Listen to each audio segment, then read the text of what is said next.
Radio. This is achieveradio.com.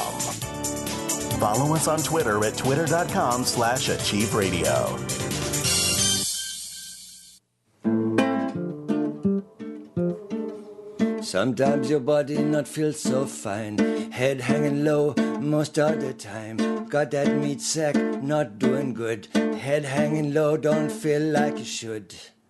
I talk to the Carolyn. What? Talk to the Carolyn. Talk to the Carolyn. Talk to the Carolyn.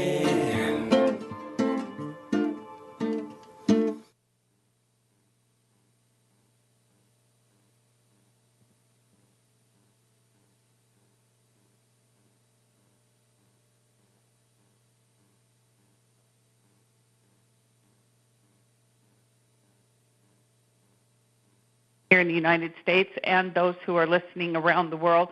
Oh, thank you, Bill. Welcome, everybody. I was on mute. I'm sorry about that. Welcome, everybody, to Live with Dr. Carolyn Dean here on achieveradio.com.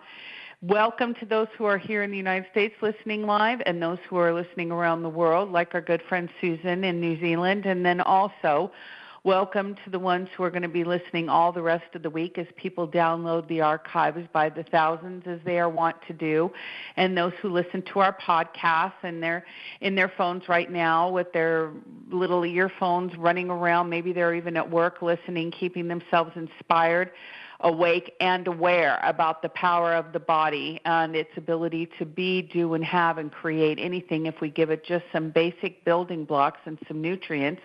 And, of course, the person who has figured this all out in an epic fashion is our very own Dr. Carolyn Dean, who's with us this evening. And the more I get to know her and spend time with her, you know, it never ceases to amaze me, the things that, the tricks she's got up her sleeves, people. You should see these sleeves. They're amazing. And she's got all kinds of tricks. She's got all kinds of information, wisdom, and what she does is more than any single person I've ever known. She gives it so generously. She makes all of her books available at no charge through our website, our product books, and our general information. She makes and takes phone calls. She does her radio show. She gives generously all of her time and attention to the emails. And she spends time with people in such a wonderful and powerful way. People are really liberated and they're lifted up to know that, yes, they can have their health returned to them. And those who are healthy can sustain it without having to feel threatened because of the formulas that she's created and the wisdom that she offers. So we're so happy to have her with us again this evening. And once again, before I bring her on, I will remind everybody that not only is she a medical doctor and she's a naturopath, she's a creator. She is a rebel. She's just not going to take it laying down, people. She's going to get up and do something about it. She takes action. She just doesn't let the world roll over her and medicine tell her what she can have in her world. She's going to decide what she wants, and she's going to go out there and create it for herself, and everybody's going to prosper. And I just absolutely love her to tears. And, of course, she's here as a doctor and a naturopath and with so much wisdom, but she's not going to give you medical advice. No, she would never do that. No, that's a bad thing to do. But she would tell you what she will do if it were her, and believe me, she will do it because she stays in integrity with herself, and she really does walk her talk 100%, 100%. So happy to have her here this evening. Welcome, welcome, Dr. Carolyn Dean.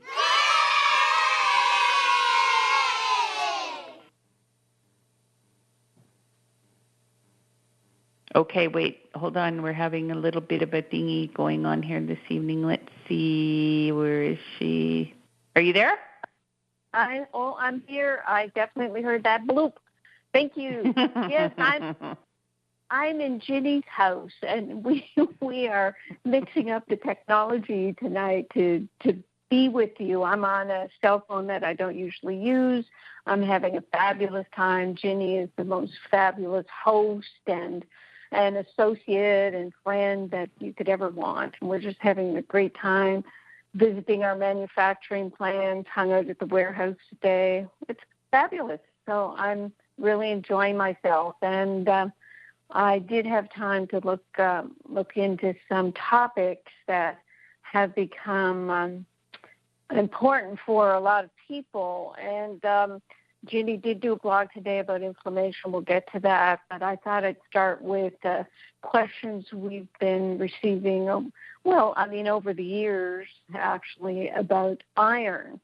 And people are asking, what is iron overload? What are the signs? What's going on? And the whole topic of iron also has to do with copper. I learned about this in my naturopathic training. And I think part of what Ginny gets so enthused about is because I've gone over these problems and questions over the decades, that when it came time to putting together the formulas, I incorporated everything I knew. And what you'll learn when I go over this iron and copper topic is that the very formulas you're already taking, the Total Body Reset, or if you're just taking, a couple of the products, they are addressing this issue as well as they address dozens and dozens of other issues. So as we often say, we've got your forehead, we've got your back, we're trying to take care of it all. And if you have questions, usually on the show, we can answer them, or customer service, just to let you know that, yes, we've got this covered. So with iron overload, severe iron overload is hemochromatosis. And when I was in practice in Toronto, I had a patient who had hemochromatosis, so I learned a lot about it. So it's cycling around again in my world, and I'm happy to share information. And there's a lot of new information out there that makes it, kind of makes it difficult to understand, actually. And it doesn't have to be that complexified, especially when you're taking the right therapies for it. So iron is overloaded when it becomes free in the bloodstream and it's not properly bound to carrier proteins. So it's the unbound iron. It's called uncontrolled iron. And if people want the sources of where I get, the studies and whatnot, I can make those available. But hopefully this will be enough information because it is a lot. Now, transferrin is the major transporter of iron. And ideally, the saturation with iron should be 25 to 35%. When transferrin molecules are fully saturated and they lose the ability to bind iron, this is the unbound or free iron that is uncontrolled, becomes highly destructive and dangerous, and it can trigger free radical activity, which can cause cell death, and they say it can actually destroy DNA. So that's like your body's rusting a bit with this free iron. And where I learned about it was in the process where the body tries to protect a person against too much iron so that the iron won't nourish bacteria. Their bacteria, Yersinia, Listeria, Vibrio, they're harmless if you have normal blood levels, but if you have a lot of free iron, they can cause serious infections. You can get most of those bacteria often from raw shellfish, such as oysters. So there's something called the anemia of chronic disease that some people have, and they may or may not show autoimmune disease at the same time.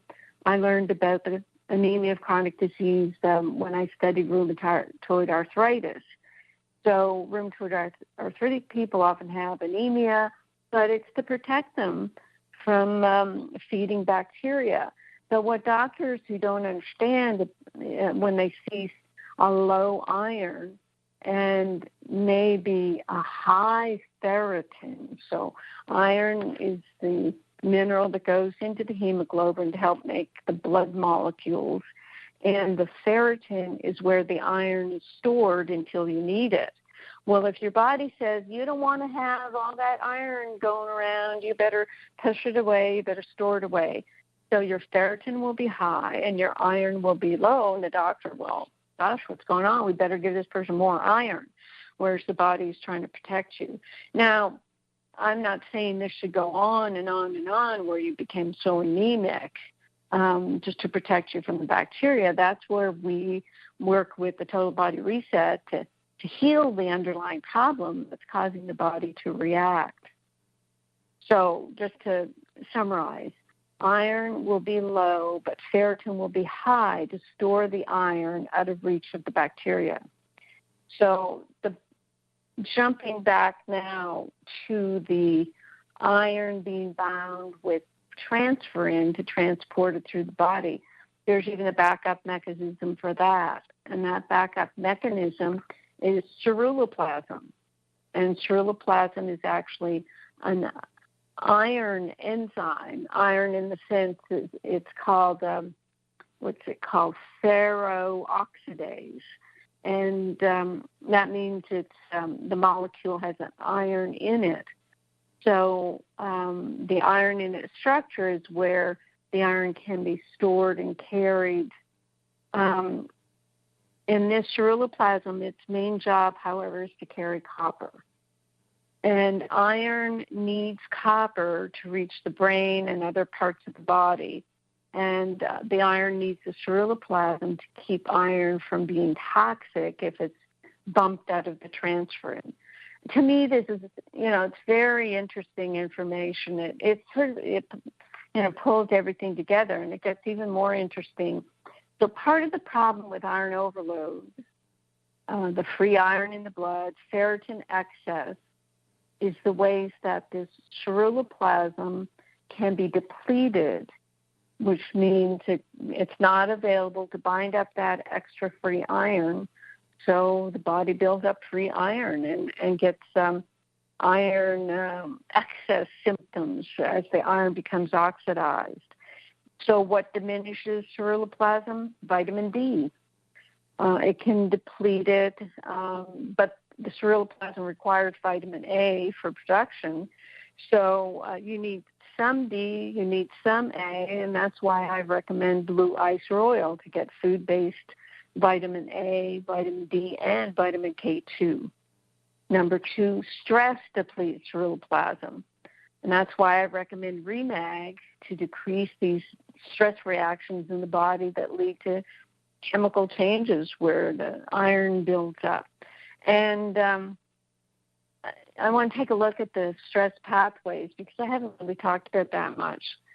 Ceruloplasmin is diminished by the production of the ACTH, with adrenocorticotropic hormone, when the body's under stress. This ACTH will stop the production of ceruloplasmin in the liver and in the brain. And when ACTH is high, magnesium is low, and vice versa. So magnesium is the treatment there. And I think it's a Colorado State University that I'm referencing with this information. So this corticotropin-releasing hormone is from the hypothalamus. It's secreted in response to many types of stress, and I've listed them many times: physical, chemical, emotional. So the hypothalamus makes this ACTH that triggers production of glucocorticoids.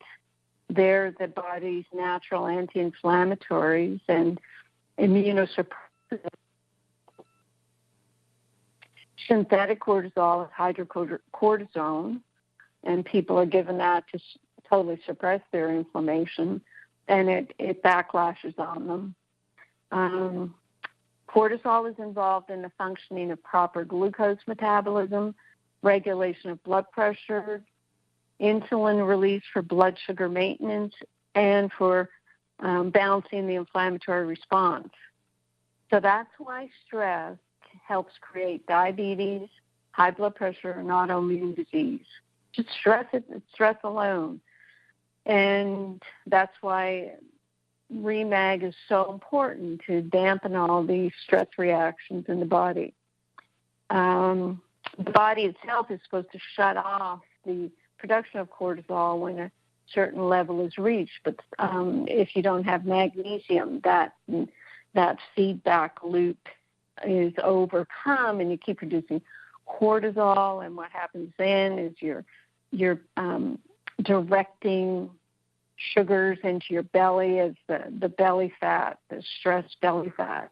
Now, there's a lot more going on with the pituitary glands. I had this all written out, but just to stop and say that a large precursor protein named pro-opiomelanocortin, POMC, which Ginny will love this, they call Big Mama. It's chopped up into fragments, but one of those is a beta endorphin and a metenkephalin, and these are the natural opioid peptides and pain relievers and euphorics that the athletes are trying to produce with the stress of their chronic physical activity. And the next few causes of diminishing ceruloplasmin have to do with copper deficiency.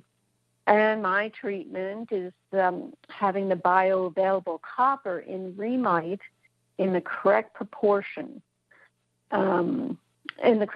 with zinc. And people talk about copper toxicity from water pipes, birth control pill, copper in the environment. There are a lot of copper pesticides, etc., that are getting caught up in the environment. But that's not bioavailable copper. So when people say, I have copper toxicity, I can't do anything with copper, remite has copper, I can't take it.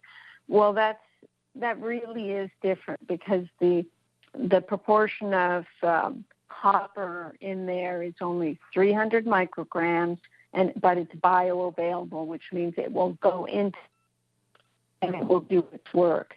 Most supplements on the market are 2,000 to 3,000 micrograms. Our copper is 300 micrograms. And the supplement copper, we don't know how much of that is absorbed or how much is bioavailable. And the proportion that I use is in the remite, it's 10 zinc to 1 part copper to keep that balance, because high-dose zinc supplements will lower copper levels. So if you've been consuming zinc supplements for a long time, then you might be copper deficient. And then when you're copper deficient, that throws your iron out of balance. Number 4, high fructose corn syrup causes copper deficiency, which will diminish the production of ceruloplasmin. And you need copper to make ceruloplasmin. You need ceruloplasmin to bind up your excess iron. And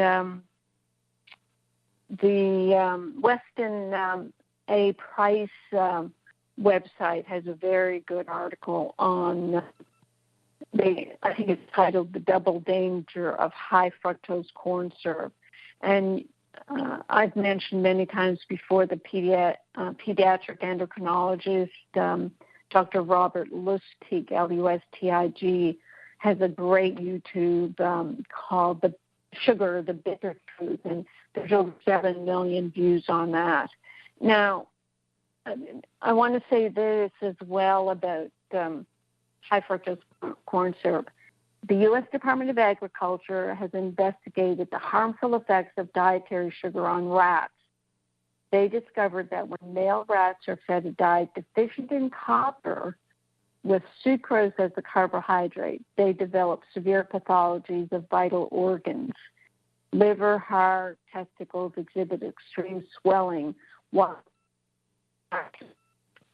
invariably leading to death of the rats before maturity. Now, sucrose is a disaccharide. It has 50% glucose, 50% fructose. So the follow-up studies were just with fructose. And when the rats were fed fructose, the fatal organ abnormalities occurred, not with glucose. And further into that study, there's a lysyl oxidase. It's a copper-dependent enzyme that participates in the formation of collagen and elastin. And fructose interferes enough with copper metabolism that the collagen and elastin cannot form in growing animals. I mean, this is very serious. These experiments should give us pause when we consider the great increase in the use of high fructose corn syrup during the past 30 years. And they're in soft drinks, fruit juices, and other beverages aimed at growing children. And this is from the Weston A. Price article. And they had quoted a chiropractor who says, "The bodies of the children I see today are mush." And yeah, I can't comment further on that, but that's pretty horrific. And the culprit is the modern diet high in fructose and low in copper-containing foods, resulting in inadequate formation of elastin and collagen. And it's being so necessary for the blood vessels.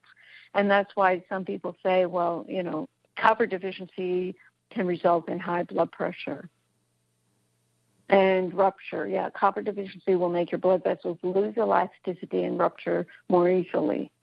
I talk about this in Magnesium Miracle. Now, here are some words I got from Susie Cohen's book. That I think it's called Drug Muggers. She's a pharmacist who went alternative. And she says resveratrol supplements are drug muggers of copper. And resveratrol, I mean, that got big press a few years back, and everybody thinks they have to take it. Well, it's a natural phenol. Phenols can be very allergic, by the way, but it's produced by plants in response to injury or when the plant is under attack by pathogens. Sources of resveratrol include the skin of grapes, blueberries, raspberries, and mulberries. So, again, any of these new supplements, we really don't know what they're doing, especially in high doses. And she says they mug copper. Copper is needed to make melanin, so deficiencies are often seen in people with premature gray hair. And I'm not saying all this about copper, so you'll run out and buy lots of copper. All you need is 300 micrograms in Remite to slowly build up your copper stores and get your copper working properly in your cells. Cardiac arrhythmias can result from low copper status. Copper depletion experiments with men and women have revealed abnormalities of lipid metabolism, blood pressure control, and electrocardiograms, plus impaired glucose tolerance. Now, I'm not saying that copper is the only cause of blood pressure problems or lipid metabolism or glucose imbalance.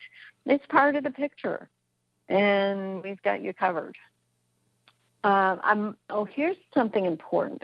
A marker for low copper is elevated histamine levels. As mast cells and histamine become elevated in magnesium deficiency, then people appear to have histamine intolerance and have too much histamine, and it's most likely caused by magnesium deficiency. So let me say that again. Mast cells and histamine become elevated in magnesium deficiency, and the antihistamine enzymes in the body require copper, magnesium, and vitamin B6 for them to work. And my treatment, of course, is the Remag for the magnesium aspect, the copper in Remite, and the methylated Bs, which include B6 in Realign. And it's interesting how important copper is, but even so, copper's only required for the formation of 50 enzymes. Magnesium is required for 700 to 800. Copper is part of the transport proteins that shuttle hormones and neurotransmitters all over their body. They protect the lining of blood vessels, and they support the myelin sheath in nerve cells. They support energy production, but we all know how in the Krebs cycle to make energy, magnesium is required for 6 of the 8 steps, so this does not diminish the need for magnesium.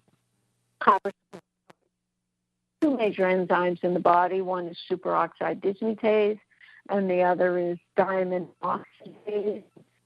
People, I remember years ago, superoxide dismutase became the the newest fad supplement everyone's buying, superoxide dismutase, and what you had to do is just make sure you had bioavailable copper.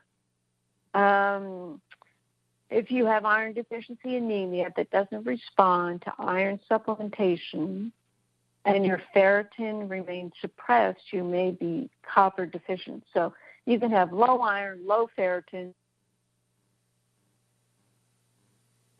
Iron to make hemoglobin. It's the main component of red blood cells, but you can't absorb iron without copper. Long story short, copper deficiency is sometimes at the heart of resistant iron deficiency anemia. And that's from Susie Cohen again. The red blood, the RNA drops and restructure are helpful in this overall picture because all these enzymes I keep talking about, they're all proteins. And they all require good building blocks that we give you with the RNA drops that directs the restructure proteins to make the perfect cells. So that was pretty, kind of complex. I think I complexified it a bit too much at the end there, but I think the final word is just keep taking your bundle, your Total Body Reset products, and we have it covered for you. So I'm going to turn it over to Ginny now and see what questions come to you, if I've been clear enough, Ginny. I think that's great, and it's very good that it's got all the technical information and references in it for people who do come back and listen to this again, and especially those who are concerned about the topics that you just presented. So, no, I thought that was really good. Very good. Very good. Okay, the thing that's going on the chat line the most is that Gail got a huge ammonia burn and a headache on her head from getting her hair colored in the salon.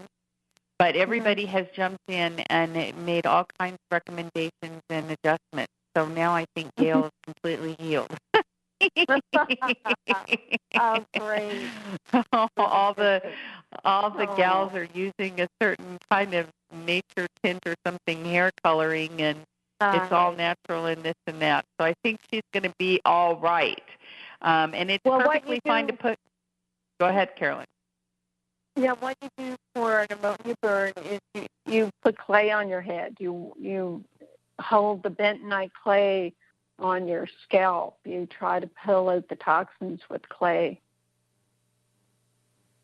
Excellent. Yes, I was going to say, but it's perfectly fine to ask Dr. Dean what to do, and so there we have it. So she's already responded. Very good.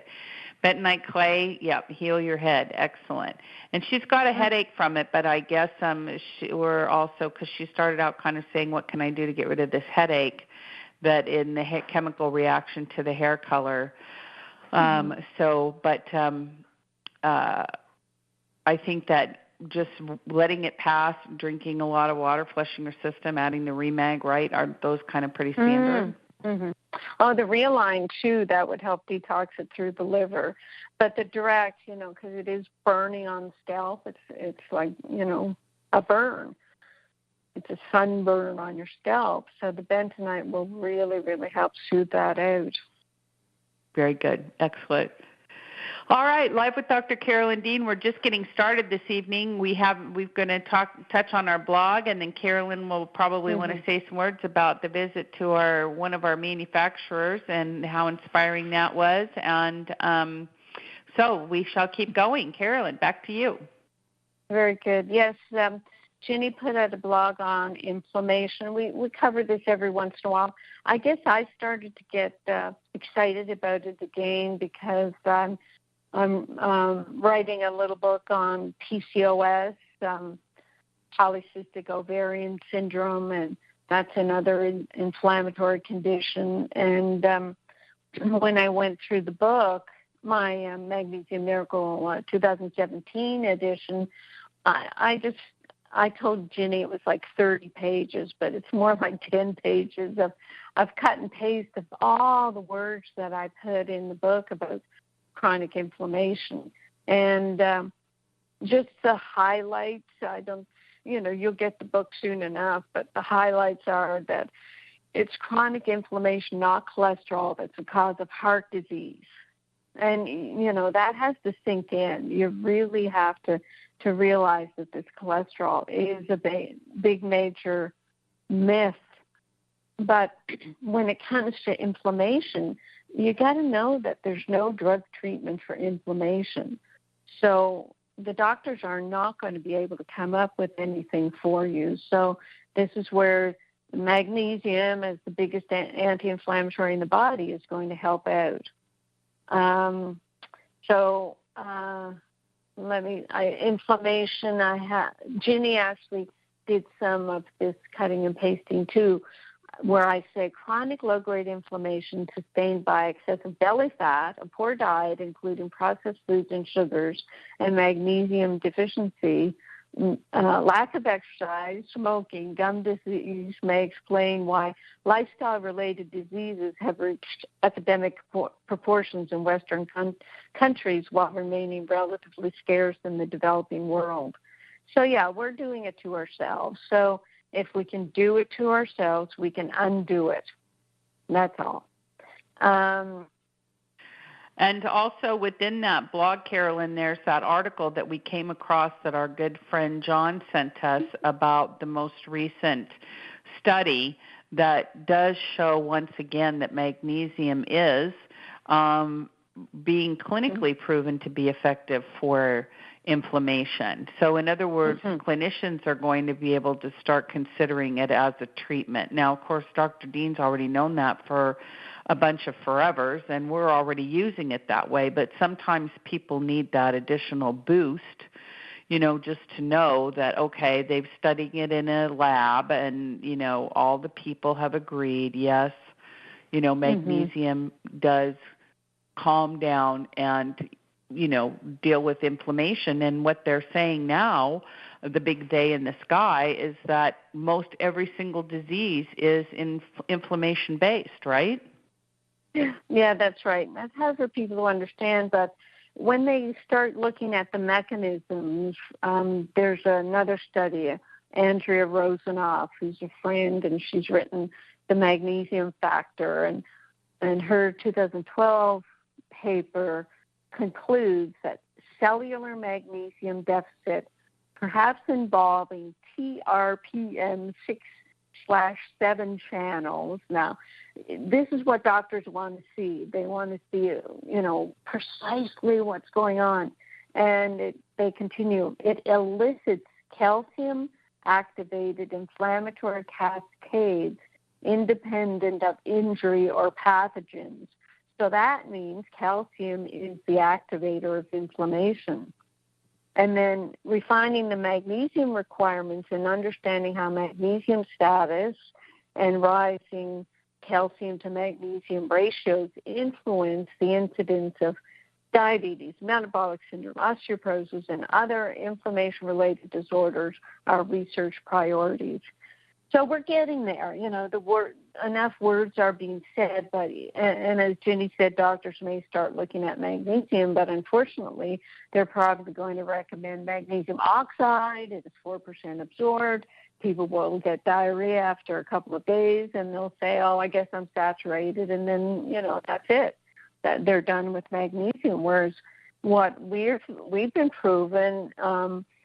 Me clinically with all of you taking it, and you're proving it to yourselves, you can take higher and higher doses of magnesium and get rid of layers and layers of magnesium deficiency symptoms.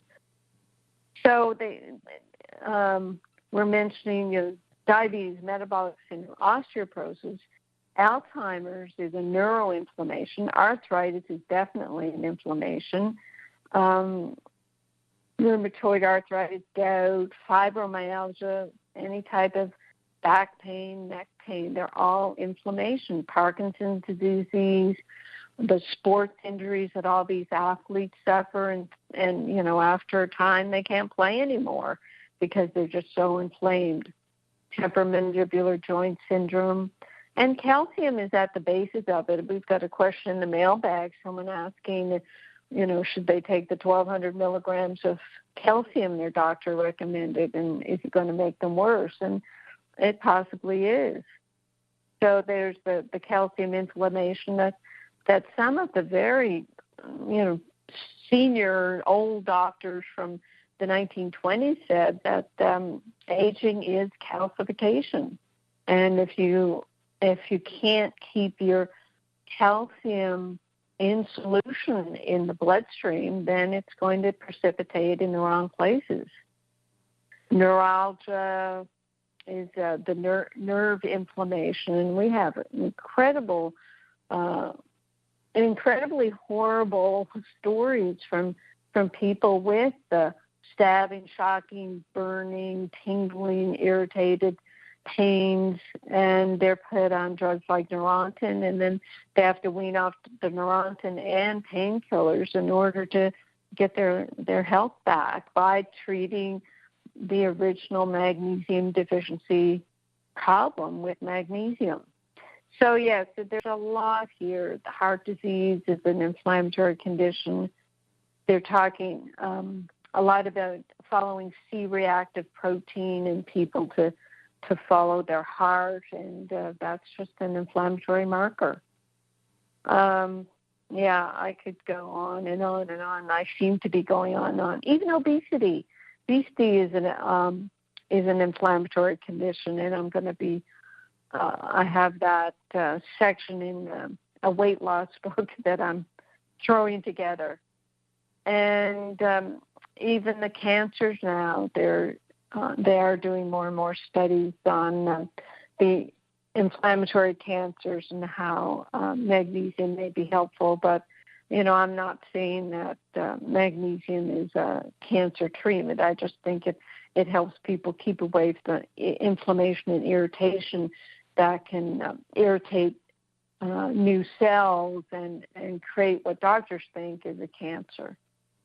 And that's my total biology perspective there, that cancer comes from a conflict where the body is trying to sort out and solve the conflict by creating new cells in certain parts of the body that supposedly would help solve the conflict. And it's a little vague and ambiguous, but you can call customer service and they can send you my total biology list of resources. So I think that's, I think I've done it. I've taken more than our half hour, but I had two huge topics there. And let me see if there's, yes, here it is, right after the inflammation log. I have inflammation question. I have osteoporosis, and I was told to have 1,200 milligrams of calcium a day. Will that increase inflammation? So most definitely it will. You can look up in the REMAG book, the Remite and Recalcia book about calcium. Google my blogs. One of them is called Why I Hate Calcium. And the books actually will give you the information about how much calcium is important to have and how we can get most of it from the diet, and we don't have to take supplements, because the supplements are so little of it is absorbed. It might be 4% of calcium is absorbed, and the rest of it will precipitate out into soft tissues and create artery blockage, fibromyalgia, scarring, gallstones, kidney stones, breast tissue calcification. So we know all that now. So we know calcium is really not our friend. So over to you, Jenny, to see if we have chat or phone calls before I do more mailbag. Yes, we do have both. We have chat and phone calls. And just to address Nora, who's typing in about the restructure, she's concerned that it's going to cause bulking, or just basically she's going to get bloated from using the protein powder. She's had that reaction before. So she just says, my body does not digest protein well, and I'm concerned about whether or not I'll be able to handle it with the restructure. And then she said, is this a valid concern, or is the restructure gentle on the digestive system? So I just went on to explain, but maybe, Carolyn, you'd like to address it about how you go ahead. I mean, you do this every day. You go ahead, and I'll add to it if necessary. Okay. And Nora, the only thing I said was, number one, you don't have to buy a whole canister. You can just buy like 1 or 2 individual packets, and you try that, the individual packets. And if you're really that concerned, just cut the packet in half and just add it to 4 ounces of water instead of 8 ounces of water. But Dr. Dean has been doing digestive issues since the late 80s, and she's been very aware of the effects of different kinds of proteins, different kinds of powders and things like that on people's digestive systems. And she's very concerned herself about sugars, which is why this is a low glycemic formula. She uses the product herself and is very concerned about her own digestion. And we work with tons and tons of customers who have digestive issues. They've got IBS, they've got Crohn's, they've got yeast overgrowth, they've got this, they've got that, they've got leaky gut, they've got SIBO. And so Dr. Dean set out to make a formula that was not going to aggravate, but was actually going to help heal the gut. And these are the most important responses we get about restructure is it helps heal the tissues. And we think it's because in part of the RNA drops powder that's in there, the white powder that has been added that help heal tissues. And the other thing we think is in part is because the formula was originally designed by a cardiologist way back in the day to heal tissues. So this is a healing therapeutic food. It is not a protein powder made by a bunch of, bodybuilders who are trying to bulk up their bodies and whatever they're trying to accomplish. This is a therapeutic food. So I think you're really going to enjoy it. And I can't guarantee how it's going to react in your body, but I'm going to say that our customers are very sensitive and they love the restructure. And I think Susan from New Zealand said, I didn't think I'd like the restructure, so I started by ordering a couple of sachets. It turns out I loved it, and it didn't make me feel ill at all. As a matter of fact, I crave it, and I feel good after drinking it. It's really good stuff. So that's about as much of a boost as I can give you, and then you're just going to have to validate everything with your own experience. And so, like I said, 1 or 2 packets, just use them that way and see how it goes with you. And that way you're not going to be out a lot of money on a big canister that you won't be able to use. But we very rarely have that happen. Okay, so Jenny, you're going to like this. Here's something. Okay, good. Here's something new. Yep. It just came to me while you were talking to Nora there. When we do a protein powder, and I know I do it myself. I'll spin it up either just with water or shake it up, and I will drink it all at once. And that is not how we eat a meal. When we eat a meal, we're chewing, we're getting the saliva in there, we're taking a bit of time, and we're digesting it partly in our own mouth with our saliva. But when we do a protein powder, you're not holding that in your mouth and pushing it around and getting the saliva. So we're really expecting this protein powder to be a miracle if we think we can drink a whole 11 grams of protein, boom, into our stomach and expect the body to deal with it. So I think we better rethink a little bit about what we do with our protein powder. And Ginny's right. I would even say take a quarter of the package, or even just a few teaspoons, and get used to it. But think about drinking that restructure soup over 15 minutes rather than dumping it directly into the stomach. What do you think of that, Ginny? That's very good, Carolyn. Yeah, I think you're right. I think that's very good. Yeah, not to just gulp it all down, but wonderful. Yeah, very good. Oh, you were right. I liked it. Very good. Very good.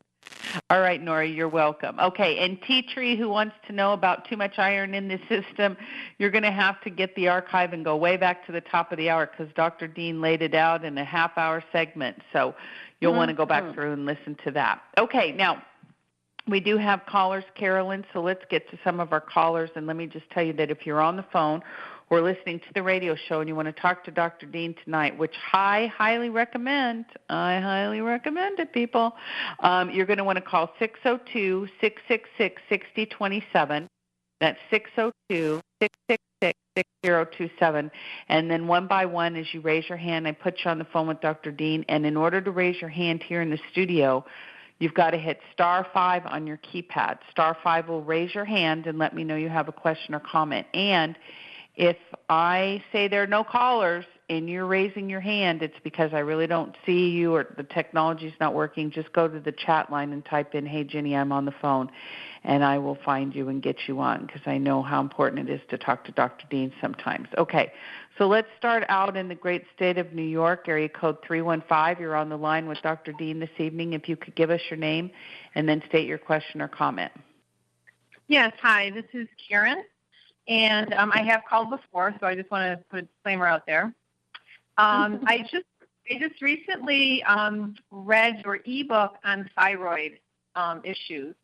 A little suspecting that I might have an issue with that. And my question really deals with how can you tell if you're hypo or hyper? I looked at all the symptoms and sometimes, either I had a bunch of symptoms under the hypo and, the hyper, there weren't like a lot of symptoms, but you explained it. So if you could address that would be very interesting. Well, you can be hyper. In the beginning stages, if the thyroid is kind of irritated and even a Hashimoto's thyroiditis, it can be producing too much thyroid hormone and therefore be hyper. And then it can, even in the same month, you could have hyper. But the best thing to do is to get your blood tests and especially ask for thyroid antibodies to see if you have the inflammatory thyroiditis, Hashimoto's thyroiditis, and often that burns out and becomes hypothyroid. And except for really extreme hyperthyroid, if it's Hashimoto's thyroiditis, I still recommend the Remite, maybe a little slower introduction. It's been said that iodine can actually create Hashimoto's thyroiditis, but we're pretty certain now that that's because people just started taking straight iodine, especially when they started using iodized salt, and there wasn't enough selenium to take care of the next step in the thyroid hormone production. So what I've done with the Remite is make sure there's selenium in there and the total of 9 minerals that's necessary to make thyroid hormone. So basically, you're going to get your blood test and see what's going on. So I had blood work done, and that's probably not what you're referring to. I mean, I had this typical TSH. And what was that? That was 1.98. I'm in menopause, and I've been in menopause for probably 8 years now. So the THS was 1.98. My doctor made a comment like, I'd like to see you go to 2.2. I don't know what that means, if that's necessary. No, well, that's pretty, minimal shift. What we say in alternative medicine is around 2 and below is good because it means your pituitary is not pushing your thyroid stimulating hormone to make more hormones out of the thyroid. The TSH will go higher as your thyroid goes lower. Okay. So your doctor, for some reason, wanted you to be a little higher, but I think it's a moot point. I think 1.9 is pretty good. Okay. He did also check my selenium. He did a couple other things. He did free tea and the selenium because you were just talking about that as well. And I don't know what free tea is, but the selenium was at 135, and a couple of other markers that he took that relate to hormones was the DHEA was 415. And what was the numbers test? Don't make the numbers don't mean that much to me unless I have the range. Free T might be free testosterone. I don't know. Okay, triodothyronin. That's the T3. Okay. TRI means 3, so it's the Okay. T3. Okay. Well, I guess the question yeah, go ahead. The question. Oh, well, I'm taking the 3 teaspoons of Remag and 2 teaspoons of Remite. So after I read your ebook, I know it's just a slight adjustment. I wasn't sure if I should stay at the 2 teaspoons of Remite or if I should go down a little bit. But I guess it really depends on that indicator that you mentioned. And the only reason why I have the feeling with the thyroid is that I have some of the symptoms like I get the hoarse voice. I have sort of like sometimes have to clear my throat. And I am on the yeast elimination diet as well, so I'm taking care of that. Right. So it was really about, do I need to tweak the Remite at all? I would kind of stay where you are so as not to bounce around because you've got a lot going on with the yeast detox. But I mean, and how long have you been on the protocol, Karen? The elimination diet? No, sorry, the Remite. Oh, since October of last year. Okay. And I slowly built up. I don't think I came to 3 teaspoons and 3 teaspoons of Remag and 2 teaspoons of Remite until probably after the first of the year. I did it slow. Yeah, good. Yeah, I would just leave it there. I think the TSH number is perfect. And I think the sore throat and all that, it's so easy. I mean, you know yourself. You can look at the list of yeast symptoms. They look like thyroid. Right. Low thyroid looks like high thyroid. You drive yourself crazy. But if there's more of you that's feeling better, then just, praise your body and just keep going forward. Right. And one little other picky uni question, because I've read this before, if in fact someone has a thyroid issue, and I don't know if you need to have an extreme thyroid issue to be careful with this, but on the elimination diet, I'm eating lots of cruciferous vegetables because those are the ones that are less starchy. And, they always say, well, you shouldn't eat a lot of cruciferous, and if you do, make sure you're cooking everything, if you have a thyroid issue. So how much of that should I even worry about at this point? Well, again, the TSH is fine. Your doctor would have told you if your thyroid hormones were out of whack. And when people have a real sensitivity to the cruciferous vegetables, which they call some of them goitrogens, which block the thyroid, I think you would know that by now. People will know when they eat a lot of those vegetables that, they can feel it in their thyroid. I know it sounds weird, but I think maybe you would know it by now. And I don't know what else to... Yeah. Would my throat, would the outside of under my throat actually be swollen or something like that? Is that how you would know? Yes, it creates a goiter. It starts enlarging your thyroid because it's blocking, there's a blocking action of the goitrogens. Okay. Yeah, I mean, it's just a function of there's too much information out there. And we're trying to understand what's going on, take it all in. And I mean, the worst goitrogen is soy, so I'm sure you're not eating that, right? No, you have nothing, no dairy, no soy, no gluten, no Right. No yeast And at this point. Right. No everything. No nothing. Well, and what I hope to create with the Remite is, allow the minerals that the thyroid needs. The way it is with the goitrogens, it kind of blocks the production of thyroid hormone.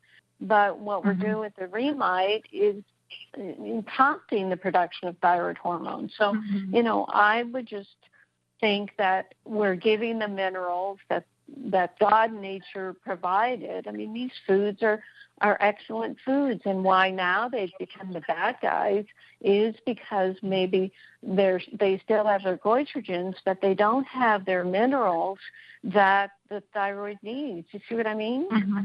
Yeah.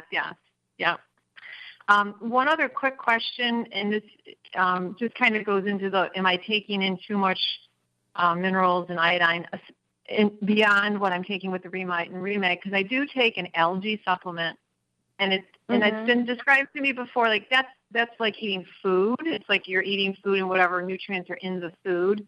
But could that also be too much additional iodine or minerals in addition to what I'm taking with Remake or Remite? I personally think so. We'll be back with Okay. I really try very hard to make sure that the Remite just has the RDA of iodine and match it up with the right amount of selenium to work with that iodine. So when you do algae, we have no idea how much we're getting. And we're at the top of the hour. Stay on here. Yeah. Okay.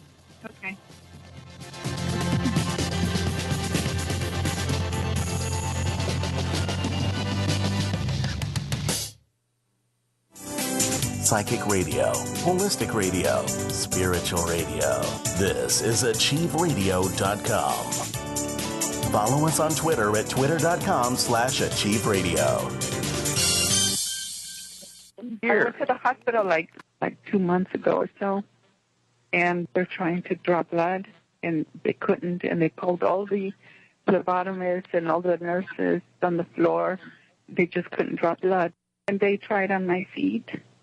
They tried everywhere, and they even called the doctor to try, and it just couldn't happen. So the doctors just decided they were not going to draw blood. They were going to renege on their duties. And that has never happened before. Well, you're on the drops. So you're good. You're our first, person in the field to report the blood effect. Here's the thing.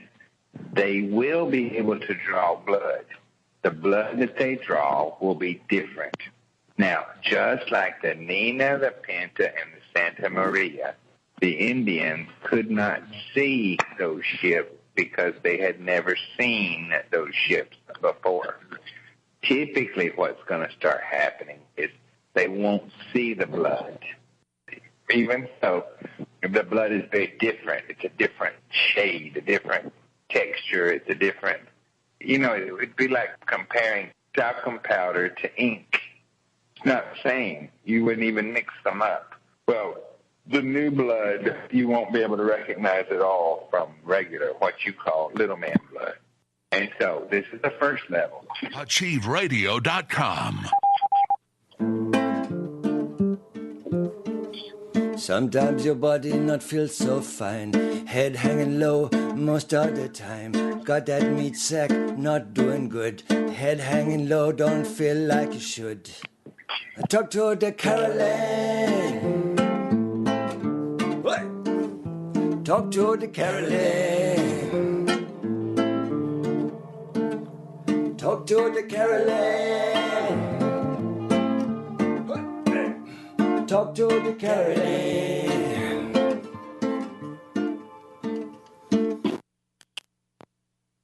All right, hour two, back with Dr. Carolyn Dean here on achieveradio.com in conversation with our good friend Karen. So we're going to resume that conversation. Welcome back, ladies. Go ahead, please. Oh, Yes, thank Karen, you. Any follow-up? I think I got most of your questions, and they were brilliant questions, really helpful for everybody who's listening. Yeah, no, I'm just waiting with bated breath for your book on the yeast, the yeast book that's coming. And I guess just on that note, because I just want to make sure that I'm not losing too much weight. I talked about this with you before, but the 3 meals a day that I eat, is it okay to have like a mid-morning and a mid-afternoon snack in between, or is that not what you would do for healthy digestion? To keep your weight up, you should eat those snacks, so don't worry about that. Okay. Don't worry about that. Yeah, very good. Thank you so much for bringing a rational voice to all of us and to the health community. I really appreciate it. Oh, thank you. And like I said, they were great questions. It really got my brain going. And I think, it's very important that we just stay simple, stay balanced, try not to get too distracted with too much information. The body is perfect, and we're just helping it achieve that perfection. Thank you so much. Okay, bye-bye. Okay, very good. Let's press on with some more callers. Let's go out to the great state of Florida, area code 321. 321, you're on the line with Dr. Dean. If you could give us your name and state your question or comment. Hi, my name is Lori. And my question is, 3 years ago, my ferritin level was 115, and I just checked it a few months ago. It was 155. I don't have a genetic disorder, the hemochromatosis, but I am concerned about the higher level of ferritin, and I didn't really hear or you mention anything about when the levels get too high, if there's a concern about organs or cancer or any of that stuff that apparently I read about. Right. I did not say. I know, as you know, the treatment, even if it's not hemochromatosis, is donating blood. But, I mean, the range of ferritin, I'm just looking it up now, it can be 24 to 336, so 155 is normal. Yeah, but don't you think that's a pretty crazy range? I mean, how could they have a range from so small to so high? Because labs are not infallible.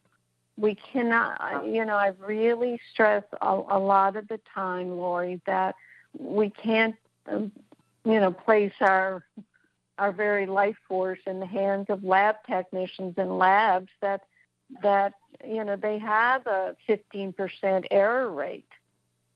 So I mean, maybe you ate more meat in the last couple of months. There could be any reason, but you got to look at the range and say, okay, I'm within the normal range. It's not even, lower normal or high normal. It's right dead center. So, and I don't know anything about you, but that's my feeling when I hear what you're saying. Mm-hmm. Okay, there's just so much controversy lately about how crucial it is to checking the iron and if the ferritin is too high. No, but yours is not too high. Yours is perfect. I don't know if you're on any of the formulas, but the way to mop up extra iron, and it's not going to be extra iron unless your ferritin is much higher. And the way to mop it up, the ceruloplasmin, all the basic things that you're probably already doing to keep healthy. And, I don't like people being scared about these things. But if, if you read some of the basic information, it's pretty, can be pretty straightforward and not another thing we have to worry about. Yeah, well, I do follow Dr. Mercola, and he said it somewhere should be between 40 and 60. And, God, I don't know. Wow. 60.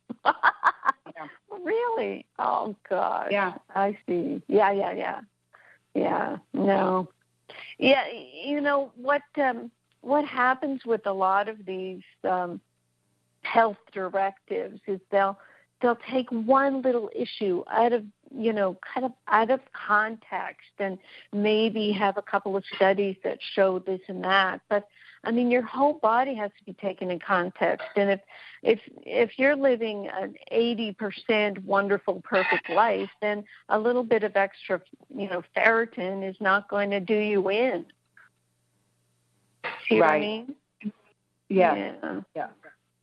But I'll thank you for telling me that. I'll try to look that up and see what the heck he's trying to get at there. And Dr. McCullough is not writing his papers anymore. He's really not doing much of that. So they're at the stage now where they're just, and I don't know how long ago the article was, but they're just trying to create controversy. It's like, the media trying to get your attention, to get them to their page so they can sell you something that will be, treated by the information they, put out. So you got to watch all that too. And I know I'm speaking as a person who's selling things, but, basically we're trying to work with you on balancing your health so you'll take responsibility and be in complete control rather than at the whim of articles that they have what I call a half-truth, but sometimes that half-truth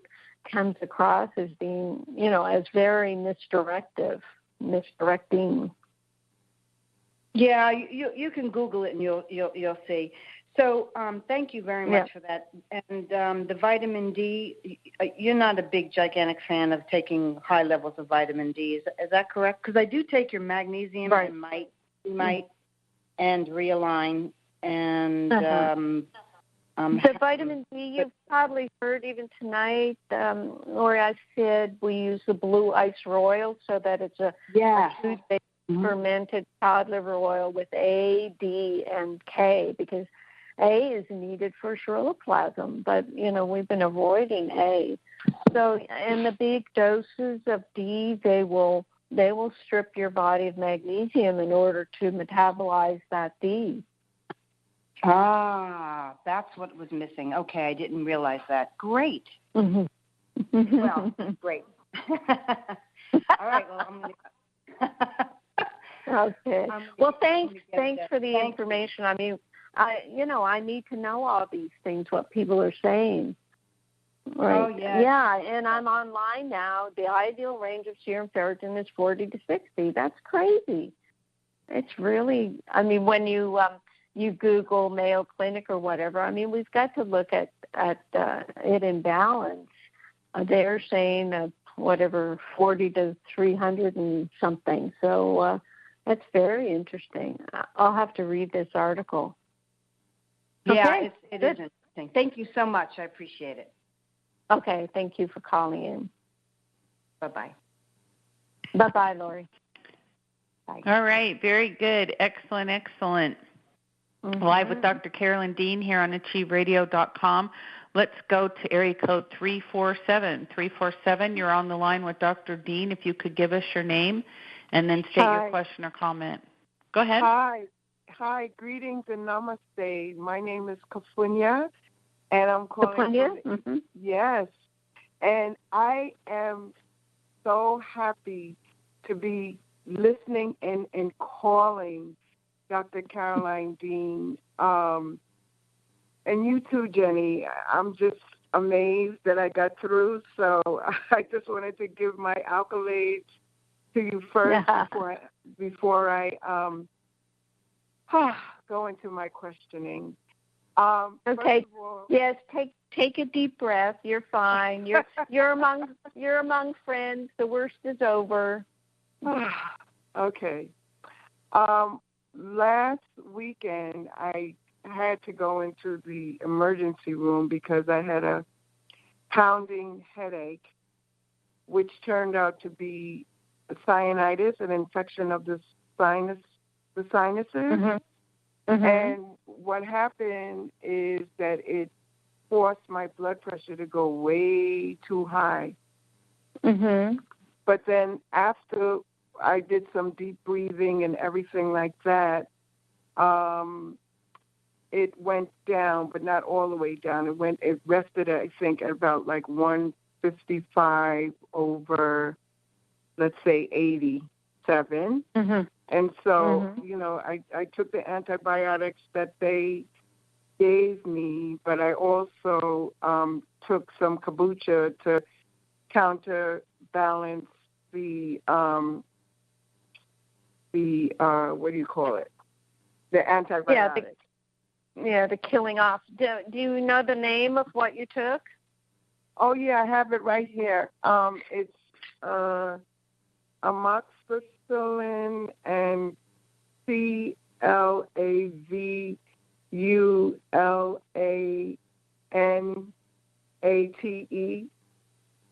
Clavulate. Right, it's an adjunctive. Okay, so what's your question, Kapuna? What's your question? Okay, so Kafunya, or you could call me Mama K.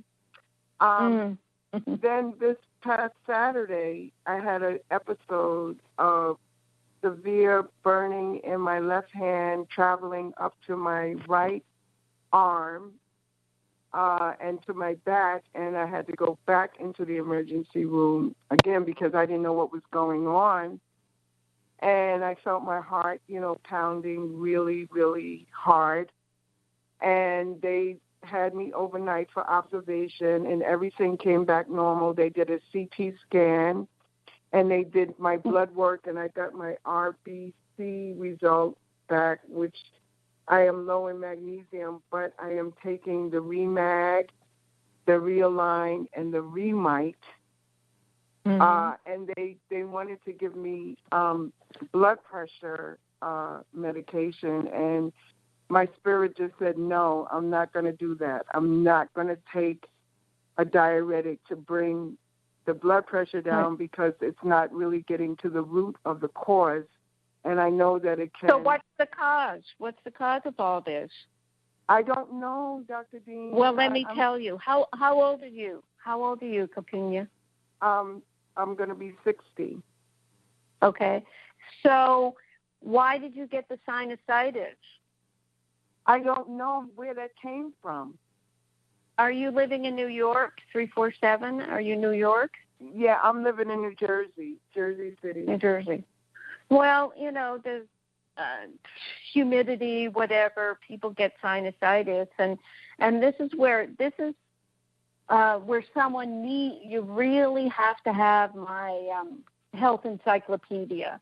You have to have Future Health Now. You have to then go to the sinusitis section. You have to see that 97% of sinus infections are fungal related, and they will come up during times of dampness or too much sugar. They're yeast related. You went to the hospital and got an antibiotic that's going to give you more yeast for something that's probably, a yeast infection. So that antibiotic, and we have many cases of this, that antibiotic probably caused so much magnesium deficiency or caused the direct nerve irritation that caused this burning symptoms. And every time you go to the ER, you're going to end up with a drug. That's what they do. But I know, I'm not in your shoes. I might have done the same thing, or I might have said, my face is all swelled up.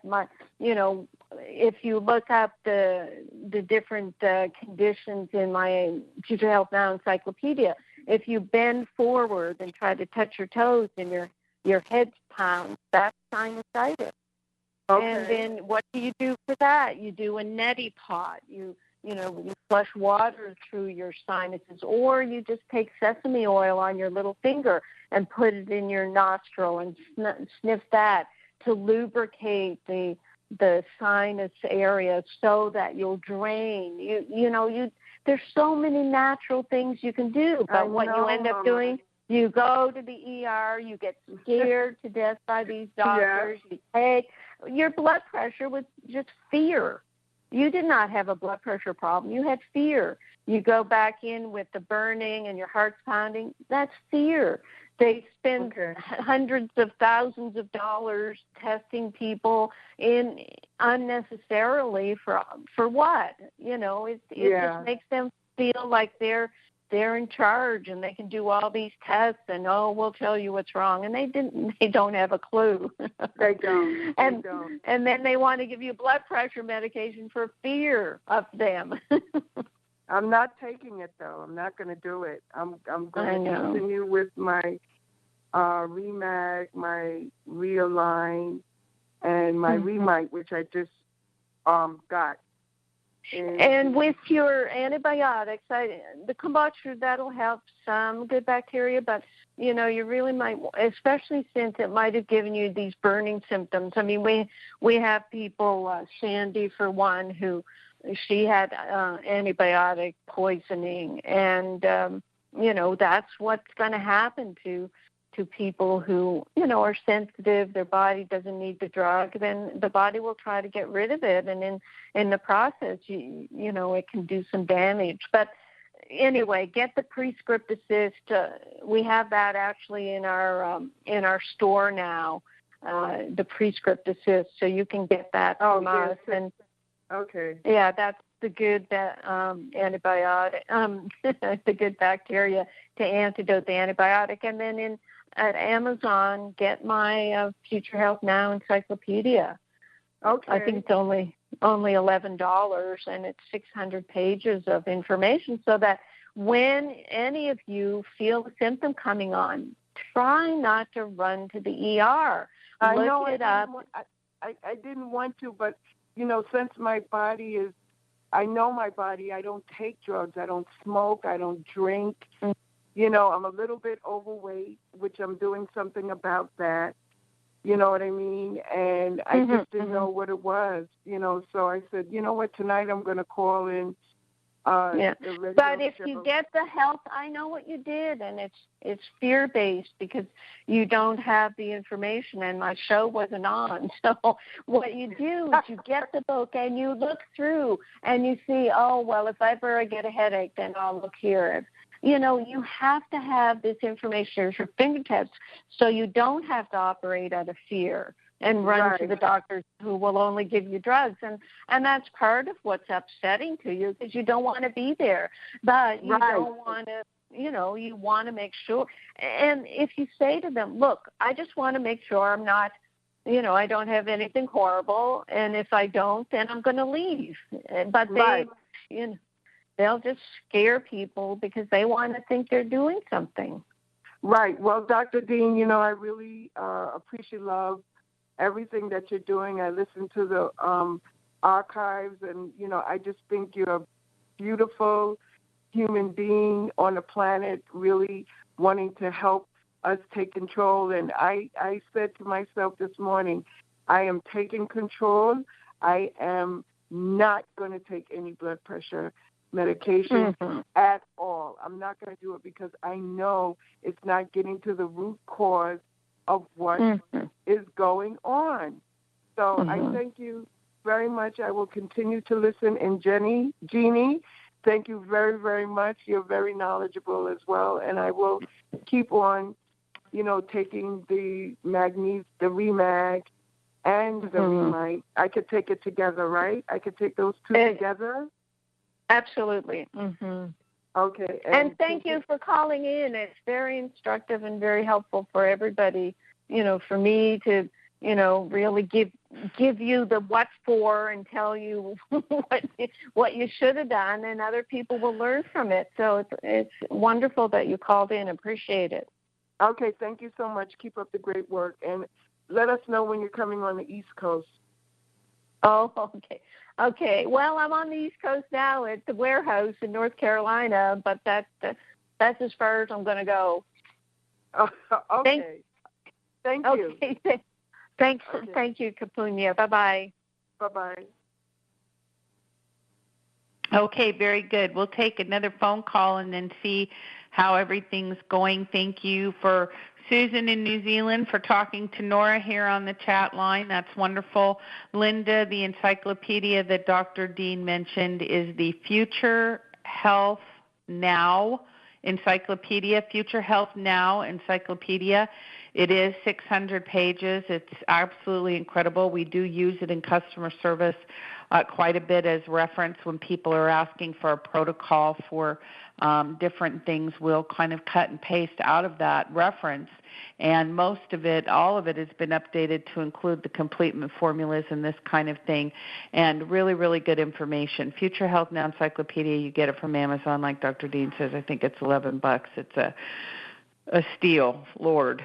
I mean, if it saves you from one of anything, you're going to be, the investment is well worth it. Okay, let's go out to Aspen, Colorado, area code 970. 970, you're on the line with Dr. Dean. If you could give us your name and then state your question or comment. Yeah, my name is Starlin, and I have 4 questions. But first, on that encyclopedia, I just looked it up on Amazon, and they only have the Kindle edition, apparently, and that's $9.99. But you're breaking up for me. They only have what did you say? They only have the Kindle. They don't have it in book form. Okay, then you go to my website, drcarolyndean.com, and under books, there's a PDF copy. Okay. Thanks for that. I want to have the book, though. I like the book. So, well, if I were to print 600-page books, you would be paying $40 for it, so forget about it. You can print it up yourself. So I can't get it on Amazon then, is that what you're saying? Well, that's what you said. You said they only had Kindle. I'm saying if you go to, and I'm looking it up right now, and it's, I guess, on the second page of drcarolyndean.com, Future Health Now Encyclopedia. You click on that, and yes, there's a Kindle on Amazon, and there should be a PDF. That's what we use. So I can't buy any of the books then either. Is that true? No, it's not in print. Okay, yeah, PDF $11. You can get it off my website. Okay. Okay, what question do you have? Okay, I got 4 questions. One of them is, can I mix all of the Remag, Recalcium supplements together? And, yes. But let them sit for several days in a hot car while I'm camping or traveling? Yeah, they won't break down. Ginny mentioned we were at our manufacturer, and even when I have said that I'm not keen on people heating up the Remag, he said, no, not a problem. So I absolutely know that's okay. Okay? Can I put other supplements in there with them, like liquid chondroitin or whatever else liquid I have? Would that work, or would it be bad to do that? It should not be a problem. Okay.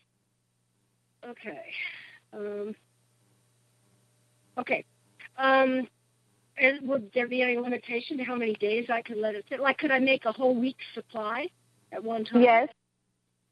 Okay. Yep. Okay, fine. Great. That'll save some work. Okay, corn. Does corn create the same kind of responses that gluten causes, or is it a non-gluten vegetable? It's a non-gluten, but what's happened is a lot of the corn is GMO, and people are reacting to the GMO corn. So you just have to be careful about that. But it's a non-gluten. But it's an allergic food, and I think the reason is because we have a lot of corn. People don't. Corn is, I read about it ages ago, so I'm not remembering exactly, but it ends up being in so many things. It used to be even in the glue on stamps, so people who had corn allergies were getting it when they licked their stamps. So GMO, and it's everywhere. Okay, I understand that. What are your comments on microwave usage? Horrible. It heats the food from the inside out to high temperatures and kills all the living enzymes in food. So it's really not good. When they did some of the first studies of microwaves used for food in Europe, especially Russia, They found all kinds of problems with the animals because they're getting dead food. When they, by mistake, someone microwaved a whole bunch of breast milk for premature babies. I think several of the babies died because of what the microwave did to the milk. Oh, wow. Really? Yeah. Oh, yeah. Okay. And what about store-bought kombucha? I get the lowest sugar amount as I can. It's got, like, I think 4 sugars per 8 ounces. But, yeah, I've been using some store-bought. I get it at Costco, and I just love it. So, I'm willing to overlook any problems. It looks okay to me because they make it with sugar. It's the kombucha itself, it digests the sugar, so there's going to be a little sugar in there. So I'm okay with that. And our philosophy, we're saying if you're taking your good minerals and your building blocks and all those good things, then your body can deal with some of the fallout from our environment. We want to be able to adapt to our environment, not avoid it. Okay, those are my questions. Thank you so much. Perfect. Well done. Okay, great. Thanks for calling in. Okay, bye-bye. Bye-bye.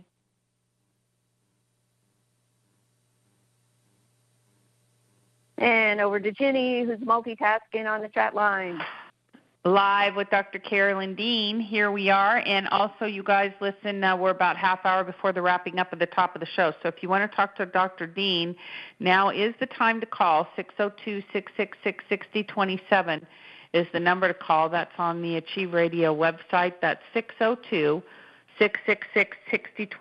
If you're on the phone now and want to talk to her, you've got to hit *5 on your keypad.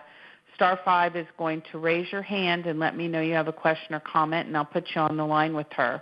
Otherwise, we are going to press on with our very important agenda, which is helping people get well. Area code 310. 310, you're on the line with Dr. Dean. Go ahead and give us your name and then state your question or comment. Hi, Dr. Dean. My name's Daniel out in Los Angeles, and I'm a 57-year-old male in relatively good health, but I have frequent urination at night, and I've been to a urologist and a couple naturopaths, and we've ruled out many things, such as bladder infection or enlarged prostate, but I'm curious if this could be a hormonal problem. Well, it's hard for me to say about hormones over the phone. Did anyone do hormone testing? No, but I think I'm going to go back because the urologist had mentioned that there's a rare condition where the body doesn't produce the hormone that suppresses urine production through the night. I think it's ADH. Mm-hmm. Well, why go for something rare when it may not be? Yeah, they'll go for rare. They'll keep looking. But what about yeast overgrowth prostatitis? Okay, I've never heard of that. I don't. Is there a test for that? Well, there's a questionnaire test. It's yeast is. I've got a book coming out next week. Maybe we'll just send the book to you. But yeast is a normal inhabitant of their large intestines. When you take antibiotics, eat a lot of sugar, and simple carbohydrates under a lot of stress, the yeast in the large intestine can grow up into the small intestine and cause irritation. And one of the places either the yeast or the yeast toxins irritates, it can be the prostate. Most prostate symptoms are related to yeast overgrowth. And so that's where I start with prostate symptoms. And with frequent urination, sometimes it's not having enough minerals in the body, in the bloodstream, and in the cells. Because if you have enough minerals in the cells, it pulls water into the cells and keeps it from just flushing, from your mouth into your bladder. So there's a whole mineral balance that's important. And what else was I thinking? When did this start, the frequent urination, Daniel? Well, I've had it off and on pretty much most of my life, and I've been on a relatively grain-free, sugar-free diet for many years, and that really helped a lot with strength, my physical strength and ability to exercise and be clear-headed. But I noticed no difference at all with the waking at night to urinate. And what's your mineral intake? Are you on any of our minerals? I just bought the Remag, but I've been, I'm not taking a lot of minerals now. I had a hair tissue mineral analysis about a year ago, and I was definitely magnesium deficient. My iron level was rather high, but everything else was pretty good. I was a fast oxidizer most of my life, so I didn't have copper toxicity. Well, I mean, regardless of the hair analysis, we're just not getting the minerals in our food supply. So that's where I get people to, drink sea salted water. We have the guidelines that probably came with your Remag package. So you just read my Remag book and my Remite and Recalci book. They'll give you a better sense of the importance of the minerals. And like I said, they work with water in the cells. And water is not supposed to build up in your bladder to the extent that you're talking about. So that's where you start. With some people where their minerals are out of balance, they'll get edema of their ankles and, swollen feet. And that's how it'll present. Other people, it'll be the frequent urination. But then, they off to the side talk about frequent urination. But if it's lifelong, it might not be this at all. But in total biology, frequent urination is someone trying to mark their territory. It's like if you had to fight for your place in the world or your place in your home or, just fight to be heard, then that can lead to frequent urination just to mark your territory. So there's that aspect, too, to always be aware of. Yes, and that makes sense to me, and I'll have to explore we don't that. Have to go in. Yeah, we don't have to go into it, but it's just that there's always that aspect of the body trying to relate to a conflict that, that your mind is presenting, and it's trying to fix it for you. So, if that's possibly the case, then you say, okay, well, I'll mark my territory with words and not with urine, and then that's it. You can be done with it. But look at the books, Daniel, and see what I'm saying about the minerals and see if that makes sense to you. And then also, by the time you finish those books, the yeast book will be out next week, and then you'll look at that and do the questionnaire and then think about the possibility that the yeast toxins are irritating your prostate. But, just be aware that the doctors will, what are they going to do if they find this antidiuretic hormone? There's no drug for that. They're just playing with us with all this crazy testing. Yes. Okay. Yes. We're good for now? Yeah, thank you. I should have the Remag in the next day or two. Okay, excellent. Okay, keep us posted, okay? Thank you very much. You're welcome. Thanks for your call.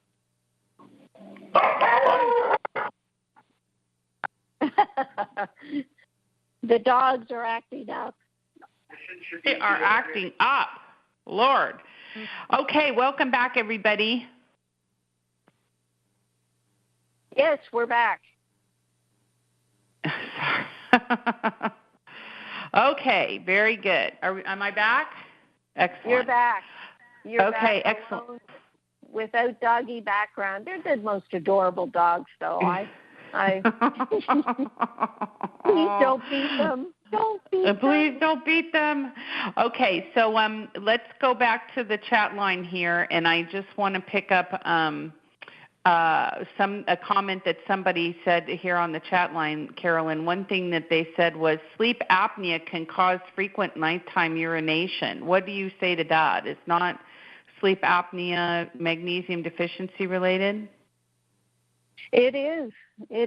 And Daniel didn't indicate that he had that sort of problem. But, yeah, I've blogged a bit. I've got a nice blog or article online about sleep apnea and magnesium. So, yeah, check that out. It all winds in together. It's not separate. Even if Daniel has sleep apnea, the minerals are going to help that as well. And sleep apnea is actually yeast and mineral deficiency. So there. Very good. And Nora typed in, can I take 2 prescriptive cysts twice a day for the first 30 days, or must it be 1 twice a day for the first 30 days? Well, you can take whatever you want. It might be a bit of an overload. You can get too much of a good thing. I would. We'll take note of you, Nora, that you just are gung-ho and you're going to do it twice. So, yeah, I'd go to 2 a day. I don't like the sound of 4 a day. I've had people who've been told to take horrendous billions and billions of probiotics, and not ones that I would have recommended, but they've gotten into problems because you can have too much of a good thing. Yeah, agree.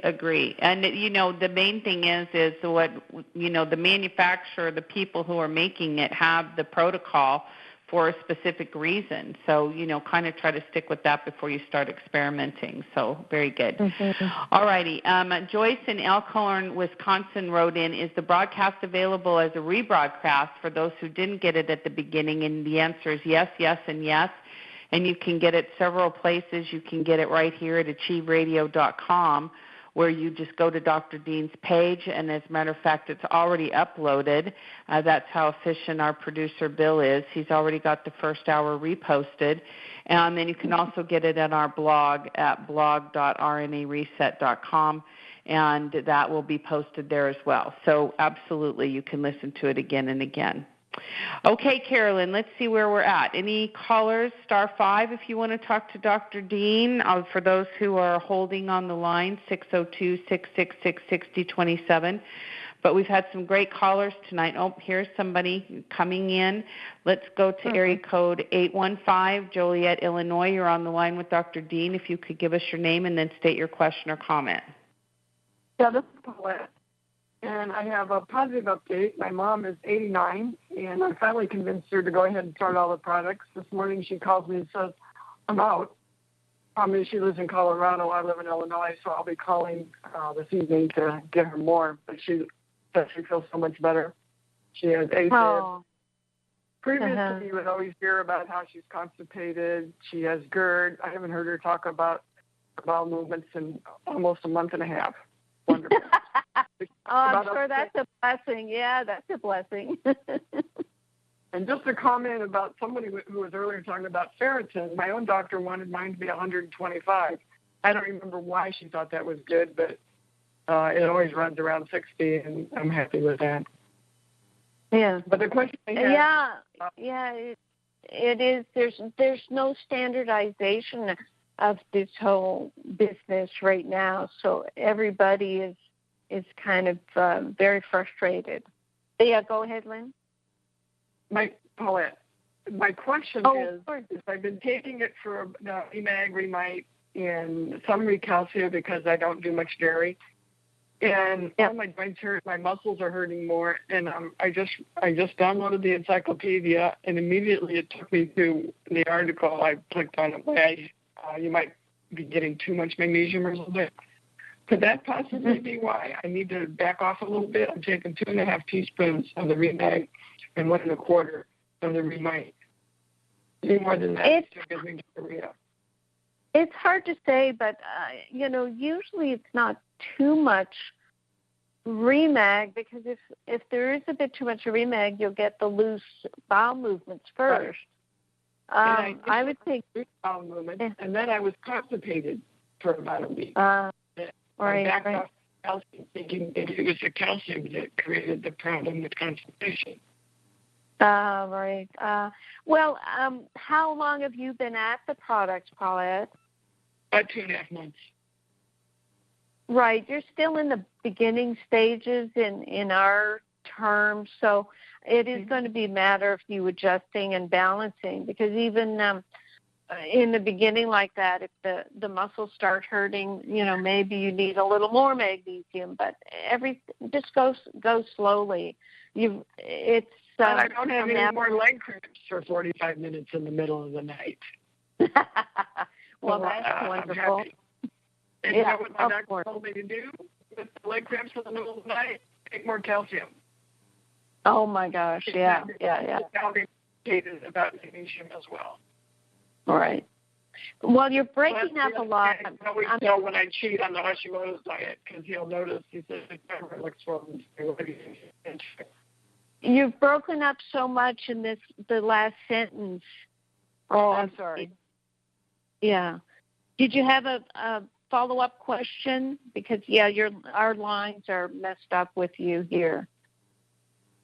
A couple of people's hasn't been too great. No, I'm just was concerned. So just keep at it and maybe experiment a little up, a little down, see what seems to work. That's right.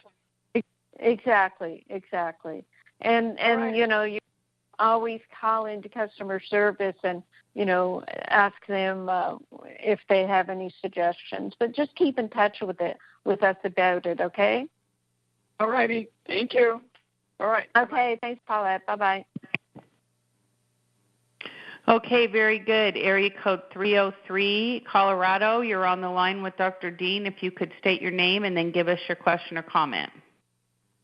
Hey, Dr. Dean and Jenny, this is Heidi. I am calling because I heard your show a couple of weeks ago where you're talking about yeast, and I'm just wondering what you think. Is it possible to actually not have a yeast problem even if you've taken antibiotics? I had a Giardia infection for 3 years and discovered it last year and went on 3 different rounds of antibiotics, and I've had DNA stool tests twice, and Candida is not showing up at all, and I don't seem to have any symptoms of it, and I'm just kind of wondering why that is. Seems like I would. Do you do fermented foods? And I don't, yeah. I can't do fermented foods, or I have a pretty limited diet. I basically eat about 10 foods because I can't do salicylates, I can't do histamines, and I can't do foods with thiols in them. So I have a very limited diet. I am taking good probiotics and good, obviously, the Remite and the Recalcia. And I was taking the Remag. I'm sorry. Were you on probiotics around the time of the antibiotics? I was, yeah. I definitely took them. I even tried taking the prescriptive at the time. Yeah. Right. That's your answer. Yeah, and that's exactly what we want people to do if they take antibiotics. That's where, an earlier caller, she'd been on, Capunia, she'd been on antibiotics and just used the kombucha to try to get her probiotics, and I recommended her go to the prescriptive cyst. So you treated yourself, and thank goodness you benefited. Okay? Okay. But interesting. Sure, your diet is so limited. I would hope that over time with our minerals, etc., that you could overcome some of that. What do you think? Are you getting any better? Well, I misspoke. I have actually been taking the Remag since about 4 or 5 months before I was even diagnosed, before they caught the Giardia. So, when I started taking the Remag within 3 days, my legs started finally feeling more solid. So for 2.5 years, I just was wasting away, and it was pretty amazing. So the Remag pretty much saved my life and turned, my health around. And I was taking the Remite for about a year, but then I discovered that I was intolerant of the copper sulfate in it. So sulfate is one of the things I can't have. So unfortunately, I can't take it. But I am taking the Recalcia since I'm getting literally zero calcium in my diet. So but I have a lot of other good supplements in place. But I think I'm actually detoxing mercury right now. So I think it's just a matter of letting my body heal from quite a dramatic infection for so long. Oh, yeah. Okay, Yeah. well, yeah, keep at it. Would the restructure and the RNA drops help, do you think? I have some of the RNA drops. I'm going to start taking them again. The restructure is whey, and I can't take any whey products. They have thiols in them. So it's just a part of a food group that I can't take right now. But sure, eventually I would love to. Yeah, and that's what we hope for our people is that, the avoidance they've had to undergo, we can get, we can heal those pathways in the body. Right. Allow you to eat those foods. The body is meant to. Oh my gosh. Do that. Yeah. The body is craving it. Yeah. So, all right. Well, thanks so much. Okay. You're welcome, Bye-bye. Heidi. Thanks for calling. Bye-bye. Okay, excellent. Carolyn, I've got a question that came in from Claire, who writes us all the time, and she was asking about bioidentical hormones, wanting to know if after she got on the Total Body Reset, which she's been using for 4 months, would she be able to get off the bioidentical hormones. She said she's on DHEA in a cream, and she wants to be able to get off of it. So can you comment on that? I know. Yeah, I just found her email. Thank you. Good. Okay, good. I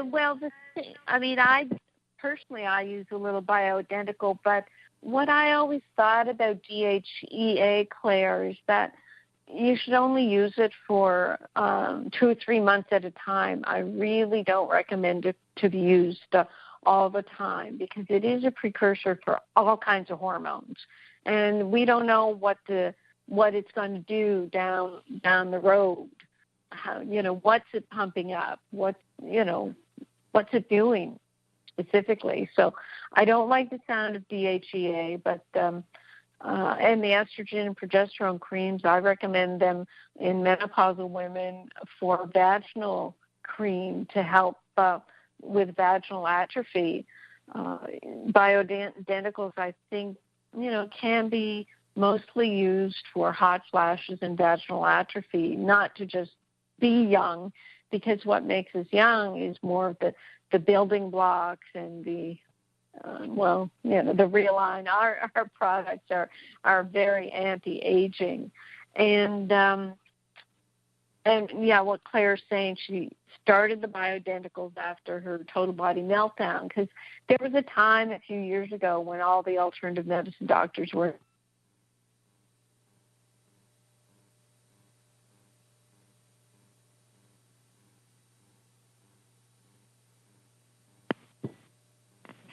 Carolyn?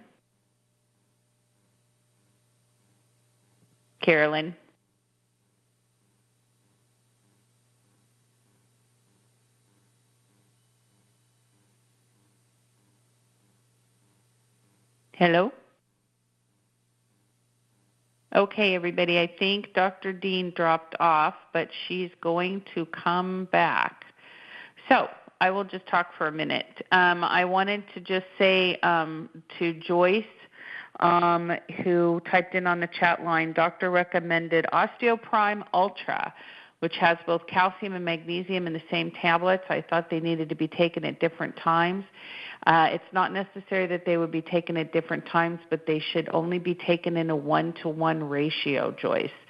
So if you're taking something that's not in a 1-to-1 ratio, then you'll want to consider that and maybe consider Dr. Dean's Remag and Recalcia. Are you back? I'm back. Okay. But I'm back. Yes, you did. Okay, you were saying it at a time where natural doctors, and then we lost you. Oh, wow.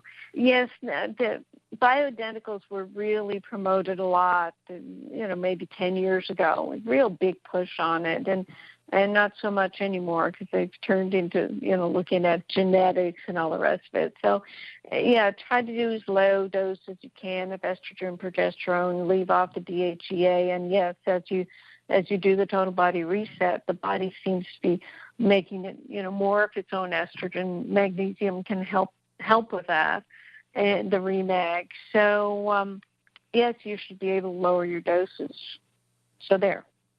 Okay, very good. All right, we have 6 minutes left, Dr. Dean. What would you like to do for the rest of the show? Okay, get some mailbags, but it was good to get Claire's in there. I've read several of your ebooks, but I think I seem to be a sensitive. I've been on Remag for a month, building up slowly, Remag for 3 weeks. I'm a 61-year-old male. The good news is about a scab in my left nostril that I've had for about 30 years. Even cauterizing it wasn't at all helpful since nasal traffic stuck to the scab, having mucus caused by dairy, blowing my nose so that I could breathe. I was pulling it off all the time. Over the past 3 decades, nothing worked until the first week of Remag when it stopped bleeding. After 4 weeks, part of the scab fell off and the healing looks promising. But then he talked about a bit of the laxative effect he's having. So we gave him the information on the psyllium seed powder, fiber, and then he talked about they're starting prescriptive cyst. He said total body meltdown is a good way of describing life. I will start addressing yeast with bentonite clay, psyllium seeds. So the question, hopefully I want to go on the whole protocol. And yes, it's just a matter, I think, of people going even slower than they think they have to. I know it's frustrating for people. They want to go really fast and get better fast. And a lot of our people get frustrated that other people are progressing so well, but you can too. And I think I'll stop there because we do have a few minutes. Do you want to say anything else about our travels and what we've been doing, Jenny, or any products coming up, any news updates? Well, I do want to say that Realign is back in stock, and so people who've been wanting to get that, you can go to the website and order it now. Sorry about the little delay there, but it's just become so popular, and we're so grateful because it really is an extraordinary product. And also our prescriptive cyst is in. We haven't really promoted it actively because we are going to kind of do that when we talk about the yeast reset book coming out. But it's definitely on the website if you need some now. And we're not going to be able to save anybody any money from ordering it from us, other than you'll be able to save money on shipping because you'll be able to throw it in your box of goodies, and you're not going to have to pay a separate shipping charge. But really, it's just something we're doing as a courtesy. Yeah, we're not allowed to. We're not allowed to. We're stuck in that situation. So, but we just wanted to do it as a courtesy for people. So we've got that. And Dr. Dean's Total Body Reset for the Yeast book, Resetting the Yeast, should be out pretty soon. We're thinking next Monday-ish, right, Carolyn? Isn't it next Monday? Yes. Next Monday. Mm-hmm. Yeah. And then the next thing is Marcia in California is saying, you said calcium and magnesium should be 1-to-1, but that's not true with Remag and Recalcia. Megan said I could take 2 Recalcia to 4 Remag and 2 Remite. Well, you're not going to want to exceed calcium to magnesium, Marcia. That's the point. So if you're taking 4 teaspoons of Remag, that means you're getting 1,200 milligrams of magnesium. And if you're taking 2 teaspoons of Recalcia, that means you're getting 600. And then if you're taking 2 teaspoons of Remite, that means you're getting an additional 31 milligrams of calcium, which is 62. So you're getting 662. So you haven't exceeded the amount of calcium to magnesium, and that's really the issue, okay? The yeast book, is it a print book? It's not a print book. It is a PDF. It should be a print book. It should be about it's about 300 pages long. It's got recipes in it, and it's actually quite extraordinary. And it is a full-on medical update of a book that was written, several years ago. And actually, we should be in print for $14. But instead, Dr. Dean's just going to give it away and let people have it to their heart's content. So you can run down to the Staples or whatever and print it off and put it in a binder if you'd like to. So that's the case with that. And then our trip to our manufacturer was extraordinary, and I understand now why people get healed so quickly on Remag, because what they do with that mineral, with all of our mineral products, is just amazing. I mean, it really is. It's just amazing. We ended up saying they're alive. They're actually alive. And they're actually living crystals, you guys. You would freak out. But we can't say too much because it's a proprietary process. But just know you're in very good hands with Dr. Dean, people. Let me just tell you, you are in very good hands with Dr. Dean. So thanks, everybody, for tuning in tonight. Bob's not here, but we love and miss Bob. Hello, Bob. We love you. And we'll be back next week, everybody, with more. We'll live with Dr. Carolyn Dean. Thank you, everybody. Thank you, Ginny. Thank you, Bill. And thank you, Bob. Miss you, Bob. Miss you, Bob. Bye, Bob.